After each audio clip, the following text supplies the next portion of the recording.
Does it look like I'm rubbing Adam right now?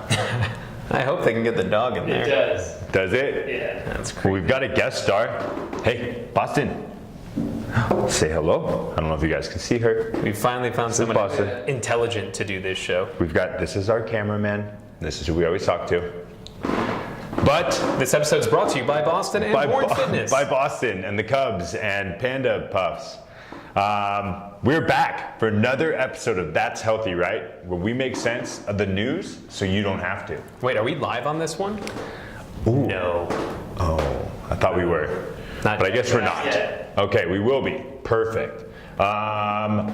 So, this week, come across some good ones. It seems And- like we're wearing the same thing that we wore last week.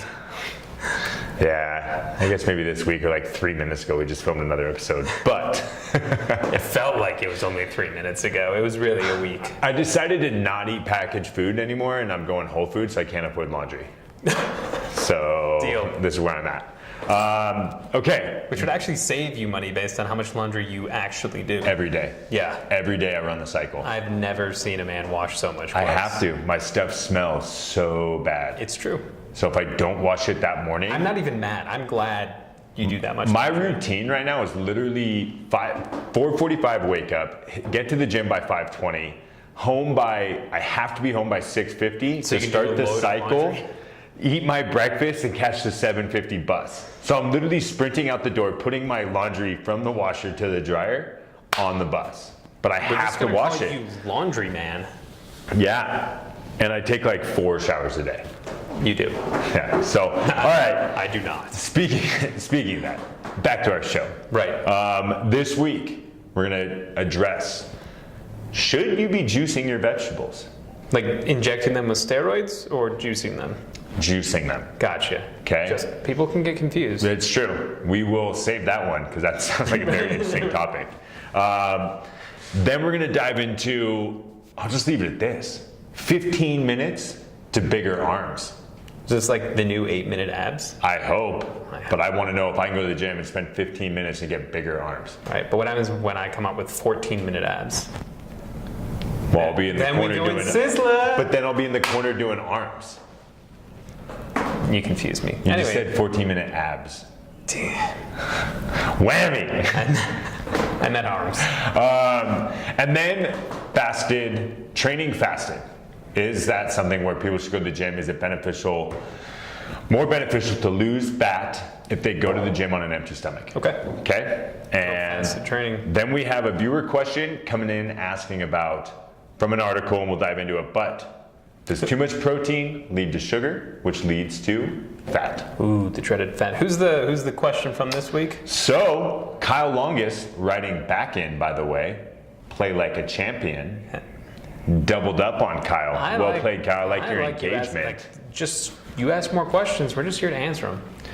You keep them Or if firing. only one person asks a question. It's true. We'll gonna just answer answer all it of too. Kyle and Allison's questions. That's about it.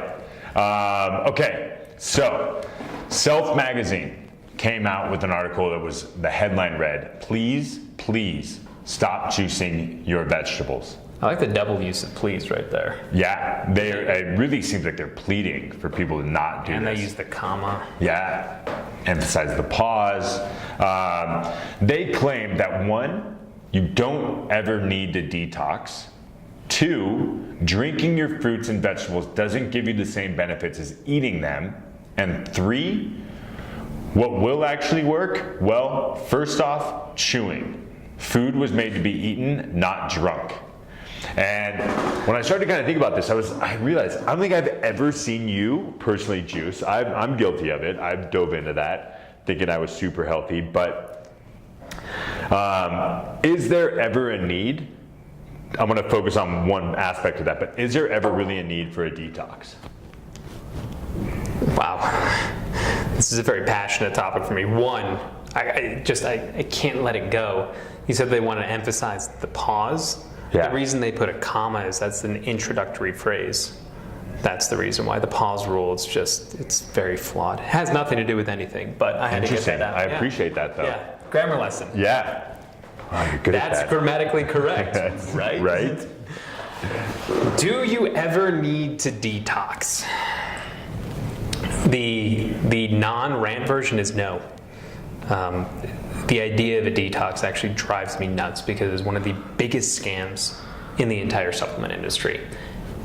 Notice detoxing is very different from drinking your greens or drinking a greens juice, which I don't find a problem with. The amount of bioavailability, so the amount of the nutrients that you will use from a juice, while it might, not with all foods, be a little bit lower, it's so insignificant that saying to someone, you need to eat all your vegetables instead of drink them, where if you're not gonna eat them, but you will drink them, just drink them. Right. Like, we are majoring in the minor here, focusing on something that is so insignificant, finding a solution that helps people have more vegetables, and then telling them no, you must eat them, whereas telling them no probably means they won't have them at all, is just ridiculous. So the idea that like you please stop juicing is crazy pants. That should be the word of the day today. Crazy pants. Crazy pants. Okay. So if you're watching and drinking, which protein shakes is what we usually drink during this, not alcohol. Crazy pants. It is absolutely crazy pants. That's 3 shots right there. Do it. The idea of the detox, usually it is that we're going to help you lose weight really quickly by having you not eat for a week. Or you could just starve yourself because that's essentially what you're doing. Or you want to detox your liver and your kidney, which are 2 things that naturally detox on their own. Our bodies are actually very efficient, so they cleanse themselves on their own. Now, are there benefits of removing certain foods or removing certain habits that are problematic? So detox as a means of behavioral change. Like, hey, I'm gonna detox a little bit from insert problem food. I normally eat ice cream all the time, but now Right. ice cream isn't like overruling me. I'm gonna detox from ice cream for a little bit, or I need to cut back or adjust something because you realize that you're no longer in control. That type of detox where you're creating like a habit change is great. The idea of like, I need to take a detox to cleanse my body out, no, especially if they charge for those things, unbelievable. Yeah. Whole Foods, that thing's like $12. Yeah, at least like, 8. For like a Like one. nothing. Yeah. Like nothing. Yeah, the only thing you're gonna detox is your wallet. Truth. Yeah. All right. Well, then you're saving money on that. Which is always So good. always good. Love saving money. What is not good is the fact that it seems like the internet is haunting me and taunting me with these ads regarding bigger arms. Okay, there's so many programs out there right now that are can't all resist. addressing. You've bought like 32 of them. I have, and don't get me wrong, I love them. There's, anything from Steve Weatherford's Armageddon to What a any great sort name. of, yeah, it's such a solid name. Again. And it's a great workout. I mean, you walk away definitely sore. But there's so many taglines and people are so interested in getting the bigger arms. And I came across an article that's 15 minutes to bigger arms. I don't even want to focus on what their philosophy was or any of that kind of stuff. My question for you comes down to one simple thing is why do so many people struggle to build bigger arms? Especially because it's a focus for so many guys. Right. And or even women with a certain body part that they may be trying to grow or get bigger or whatever. Right. But why is that? Why is it that sometimes it lacks greatly? You really struggle with figuring out how to describe women wanting to train their arms. Yeah, I know. Women who want to get jacked and strong, freaking cool. Women who want to get lean or toned, freaking cool. Which is something I want to address with you at some point, maybe next episode, is lifting heavy for women. Maybe if someone asks a question about it. Maybe if somebody asks a question, or if I already have next week episode prepared, and it's going to be a great segue. Just remember this. But, yes. I think a lot of people struggle with training their arms because they view their arms as almost a separate part of the body. And all of this, as you know, is connected. So what All we of try this to do, manliness is what he was referring to, comma. I appreciate it. Introductory phrase. Yeah, exactly. Thanks. I want to almost walk out on that. All of this manliness. I like take my cap off, walk out. I dropped this mic, but we actually just bought them. Viewers are saying how much They're better it attached sounds. to, it doesn't have the same effect. training your arms to become bigger one is there has to be a concentrated focus on it, but two, it has to be a part of the bigger whole. And that is, if you just do arm curls all day, but you can't push a weight, you can't pull a weight, you can't squat a weight, all of these things are going to limit the ultimate size of your body. You are never going to see like someone with like incredible arms that's just like undeveloped everywhere else on their body. Right. And so this is what happens. People just like will curl their way and be like, why aren't my arms bigger? And it's because, one, your overall training focus is completely broken. Right. I mean, some of the greatest, and you can learn a lot from bodybuilders, even if you're not a bodybuilder, but you had some great bodybuilders that would pair arm day with leg day. Yeah. And it's just like, you're never gonna see a guy with like a huge deadlift that has like no arms. You know, you're never going to see a woman who can row a lot of weight who like doesn't have like lean, defined, or muscular arms. So your ability to build your arms, because it's not like this section is just cut off from everything else, it's connected to everything here, is going to be directly related to what you do. So people get so focused on the arms that they go like arms, and they don't realize that there are other breaks in the system that are going to prevent those muscles from, you know, growing disproportionately. So part of it is training, and then part of it's diet. No one ever put on any muscle starving themselves. Right. So there is this like ideology that you have to understand that in order to build muscle or pack muscle onto your body, that calories is an important portion of this. It's an important part of it. Now that doesn't mean that you can't take a body that has muscle on it and do what's called recomp, where you are changing the composition of your body to more muscle and less fat. Now this is the oldest trick in Hollywood to look like you gained 10 pounds of muscle is to lose 20 pounds of fat. That's what a lot of people do. Like when you get really lean, all of your muscles pop more. Right. So it's a combination of understanding how to eat for muscle, a combination of like just not putting on size for the sake of size. You know, you want to see those defined and developed muscles. And when you put all of those pieces together, that's what happens. But if you're just focusing on, I just need to do a whole bunch of curls, every variation under the sun, that'll work. Not to mention that when it comes to arm training, a lot of people think it's a pissing contest. They'll try and grab the heaviest weight, they'll be swinging and rocking the weights, and I mean, it might look impressive to you, but that's not how muscle is built. You want to be in control of the weight, both on the concentric, so the raising portion, as well as the eccentric, the lowering portion of it. You actually cause more muscle damage during the lowering portion. I remember like when we were working with you on incline curls, and we got you to slow down the eccentric, the lowering portion, and would do like a 2 to 4 seconds lowering that. Your arms would be screaming with like 20 pounds. Yeah. And it's because like what you were doing was you're maintaining that tension and really focusing on making that muscle work, rather than when a lot of people do curls, you'll see them cheek curling, swinging so much that you're working your shoulders. You're not even keying in on the bicep itself. So if you combine flawed training programs by not understanding the entire body as a whole, with not understanding that you might need to eat to build muscle, but also you need to eat in a way that like you can see that muscle, and then the actual execution of exercises, and that's not just limited to your biceps or triceps. That goes for anything, but I think it is probably bastardized the most with things like bicep exercises. You have a recipe for people who will put in a lot of time and have very little to show for it. Right. You gotta love the guys at the gym that are curling 75, doing like a hip thrust with like the lower back portion. It's a total body workout. Yeah, it is. They're doing like it's like a squat, like CrossFit. Squat with like a front raise. Yeah. And it's crazy. And then they scream, they throw it down. Yeah, all sorts of angry and they standing in the way. Okay. So then I came across another article, once again related to breakfast. And basically from MSN, and it said, do these 3 things before breakfast to encourage weight loss. Okay. Number 1, poop would help. Probably induced by their number 1, which was drink some apple cider vinegar first thing in the morning. There it is again. And since we've already debunked that on a previous show. Right. We use apple cider vinegar to kill mosquitoes in our home. Yes. Not burn body fat. Yeah. I want to focus on number 2. Okay.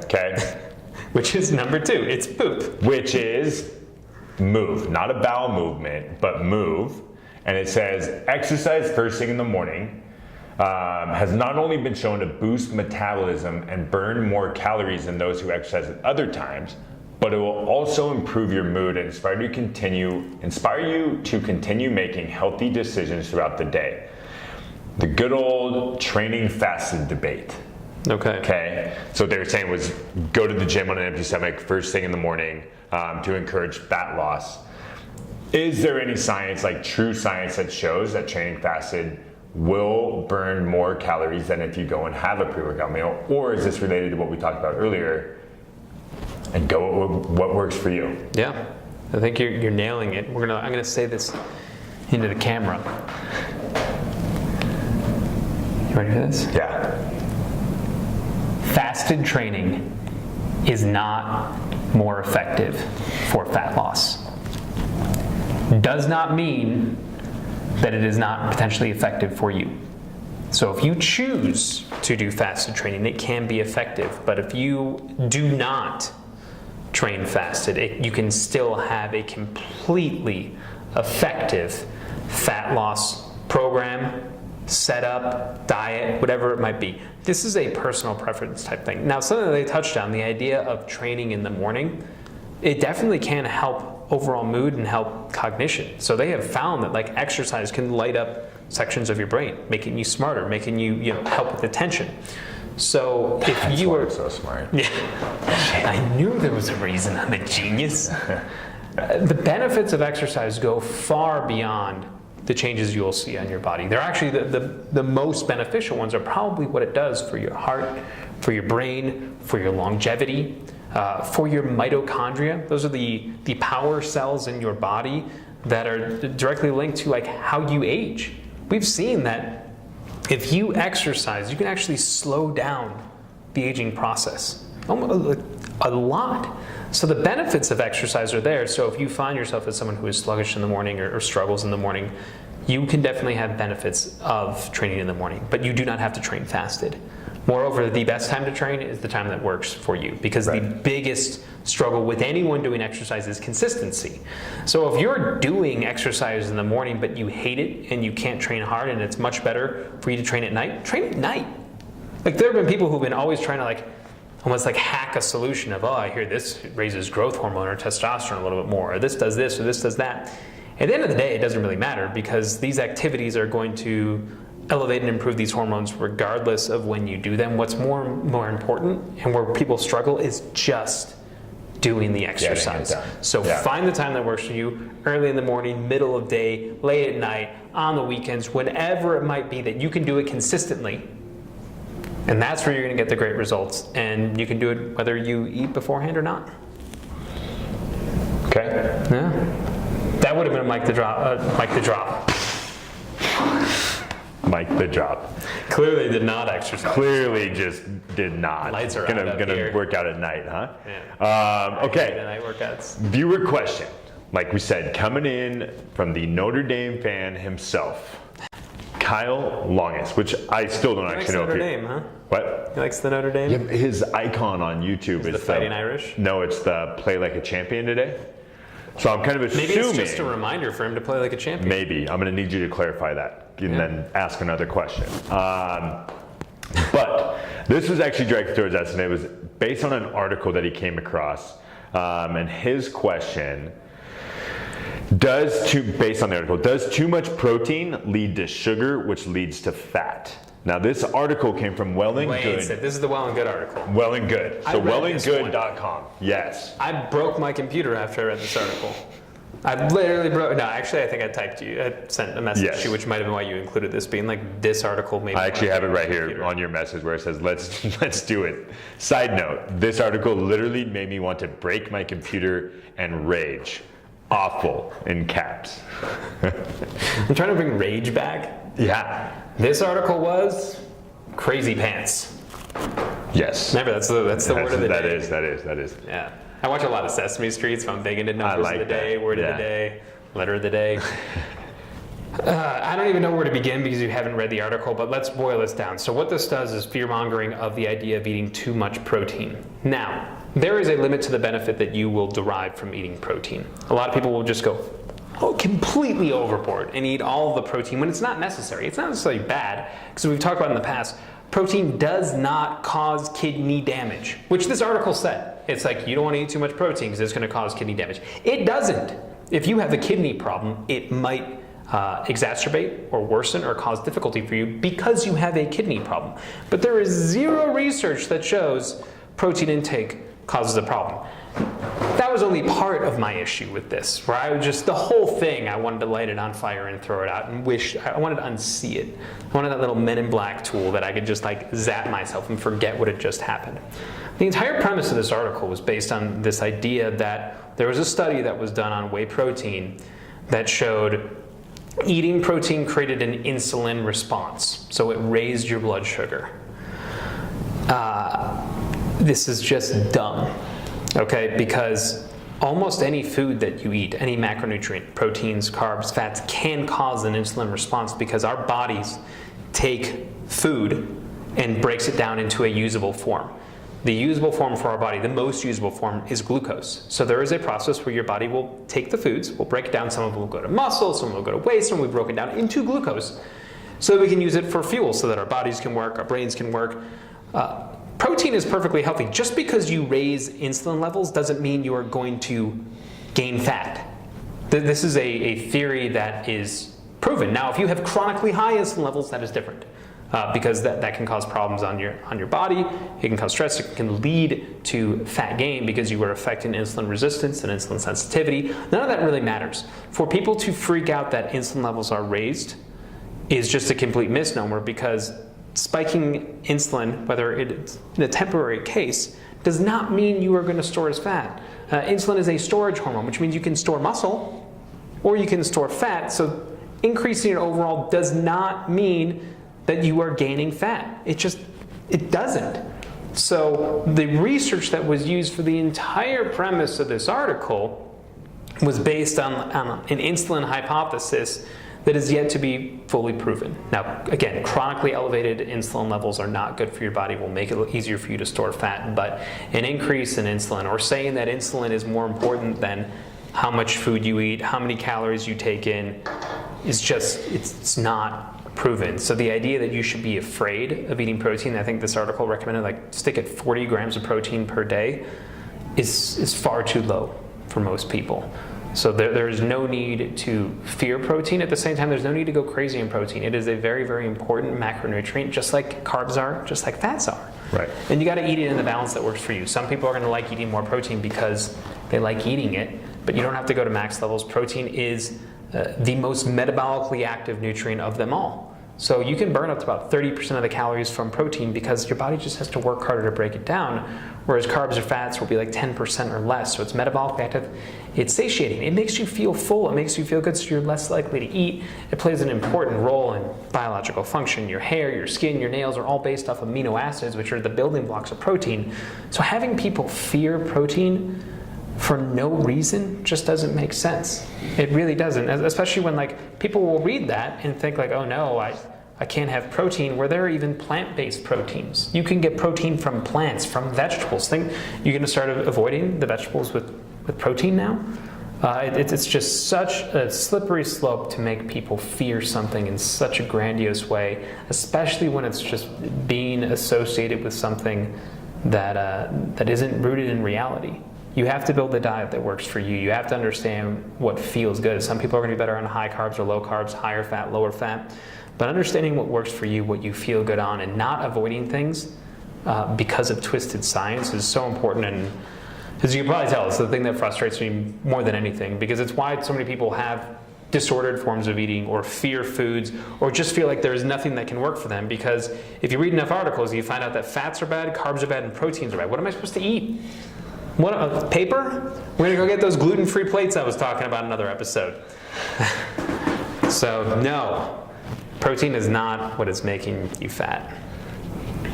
Well, Kyle, I hope that answered your question. Oh man, I'm exhausted. Don't break my computer. I need to but go. that does wrap up another episode. Real quick bonus question. Bonus? Are we live? Speed round. Facebook Live. Perfect, because I got to move my car, so we got to definitely hit this one quick. 30 seconds. Yes. Pat's gonna get his 830-second ticket. It'll be a new Yeah. record. Confetti. Be really pissed about this. From Carolyn, Adam, what's your favorite mobility and recovery methods? What's mobility? I love foam rolling, lacrosse ball. I think the things that cause me the biggest pain are the ones that are hardest to reach. So why foam rolling is great. A lacrosse ball on your feet, in the hips, hamstrings, glutes, the pec area. Awesome. I just like it. It's easier to use, harder to get in, or easier to get into those like areas that I think hurt me the most. Or if you have extra income, I go to Denver Sports Recovery or any place that's recovery wise, and I get body work. I get someone to actually pound on the things that hurt me, so I don't get to the point where I'm beat up. This guy loves the cold tub. Love the cold tub. Also rolling out even like golf balls and tennis balls too. Yeah, it tennis doesn't balls have to be a lacrosse ball. Yeah, 'Cause those lacrosse hurt. balls can be intense. So if Those you want to hurt. start with the tennis They ball, are painful. golf balls are amazing just because you can get into a much tighter space. But she has to do something with the thing. Or one of my favorite recovery techniques that a lot of people talk about is going for a walk. Movement is sometimes the best medicine, helps with blood flow, especially if you're really sore. Just go for a walk, do a little bit of light activity. It's called active recovery. It works really well. Did we only get one question though? We only got one question. Did we get more than Thank 10 you very viewers? much. We did. We did. Thank you, everyone. You can always ask us questions. You can put them here and below. We will get it whatever on the is, next and we will episode. get it on the next episode. Or, but thank you for watching, everyone. I like the live. You were live. You didn't even know it. Was.